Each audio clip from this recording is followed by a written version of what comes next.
Hermenêutica racional. Muitas pessoas leem os livros Universo em Desencanto como se tudo estivesse sendo dito de forma literal, como se fosse um tratado técnico ou um relato histórico. Mas isso é impossível. Não existe linguagem literal capaz de explicar a origem dentro da deformação. O ser humano não sabe o que é energia. Fala em energia, em matéria condensada, em vibração, mas não tem noção real do que seja energia em estado puro. Muito menos consegue compreender o que são pureza, limpeza e perfeição fora da matéria. Esses conceitos não existem na experiência humana deformada. Então surge o primeiro problema fundamental. Como explicar energia para quem só conhece matéria? Como explicar perfeição para quem só conhece deformação? Por isso, todo o conhecimento precisa ser traduzido em imagens, comparações e metáforas. Não porque a origem seja assim, mas porque a mente humana só consegue trabalhar dentro do pensamento e da imaginação. Essa é a bagagem que todos trazem. Enquanto o raciocínio não se desenvolve, não existe outro campo possível de compreensão. O conhecimento começa necessariamente pela linguagem do pensamento e da imaginação. A pessoa pensa, imagina, forma figuras internas e, trabalhando em cima dessas representações, vai organizando lentamente o entendimento.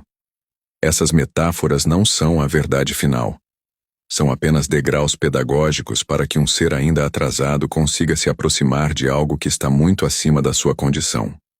Além disso, o racional superior não falava para um tipo único de leitor.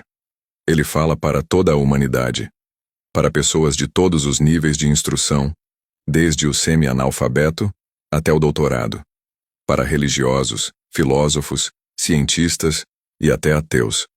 Por isso o livro usa várias linguagens diferentes. Em alguns trechos fala como espiritismo, e alguns acham que é espiritismo. Em outros, fala como filosofia, e dizem que é filosofia. Em outros, fala como religião, e pensam que é religião. Em outros usa linguagem técnica, e os cientistas se identificam. Mas ao mesmo tempo em que fala a linguagem de todos, ele faz questão, repetidas vezes, de afirmar que cultura racional não é religião, não é seita, não é doutrina e não é filosofia. Ele usa essas linguagens apenas como pontes. Ele cria a ponte, mas avisa que a ponte não é o destino.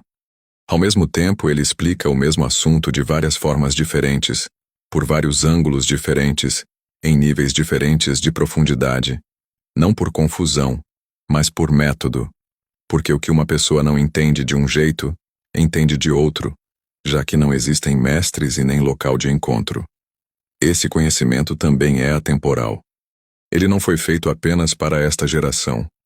Ele serviu ontem, serve hoje e continuará servindo amanhã. Porque a verdade é imutável. A verdade não muda com a época, nem com a ciência, nem com a fase do mundo. Por isso o livro fala de coisas que são para agora, mas também de processos que ainda vão demorar muito tempo para acontecer. Ele descreve leis eternas e mecanismos naturais que sempre existiram e sempre existirão. O que muda não é a verdade. É o tempo da humanidade para alcançá-la.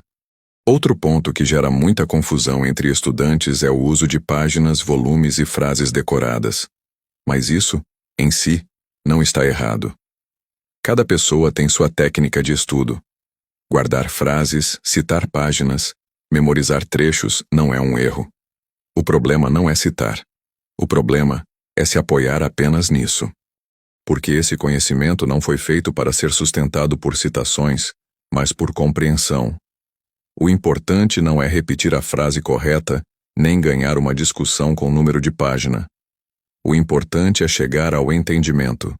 Se duas pessoas chegam à mesma mecânica e à mesma conclusão, pouco importa o caminho que cada uma usou. No início, tudo passa pelo pensamento e pela imaginação. Não há outro caminho possível. Mas isso é só a primeira etapa. Com o estudo e com o desenvolvimento do raciocínio, chega um ponto em que essas figuras deixam de ser necessárias. É nesse ponto que entra o que o livro chama de evidência racional. E não é vidência comum, mediúnica ou espiritualista. Não é ver com os olhos. É a vidência do raciocínio desenvolvido. Quando a pessoa desenvolve o raciocínio e atinge o grau de imunização racional, ela deixa de ser apenas um aparelho da natureza e passa a ser um integrante da natureza. Porque passa a vibrar em outra faixa. Passa a compreender de dentro o funcionamento da própria vida. Passa a se reconhecer como energia e não apenas como corpo. Passa assim a estar em todos os lugares, por o mundo ser de origem racional. Nesse ponto ela deixa de imaginar e passa a perceber. Não por visão física, mas por ligação real com a energia racional. Então todas essas metáforas, comparações e figurações iniciais existem apenas como pontes. São degraus provisórios para conduzir o ser humano, no seu atraso natural, até um ponto de evolução em que ele já não precisa mais delas. Por isso ele diz que depois de imunizado, o estudo deixa de ser necessário. Primeiro se entende por imagens, depois por lógica, e finalmente por vidência. E tudo isso se resume numa única ideia. Esse conhecimento não se entende por partes, por páginas ou por frases isoladas. Ele só se entende quando se enxerga o mapa inteiro. Quem lê literal se perde. Quem decora se confunde. Quem compara páginas acha contradição. Quem desenvolve o raciocínio vê que tudo é a mesma história contada por ângulos diferentes.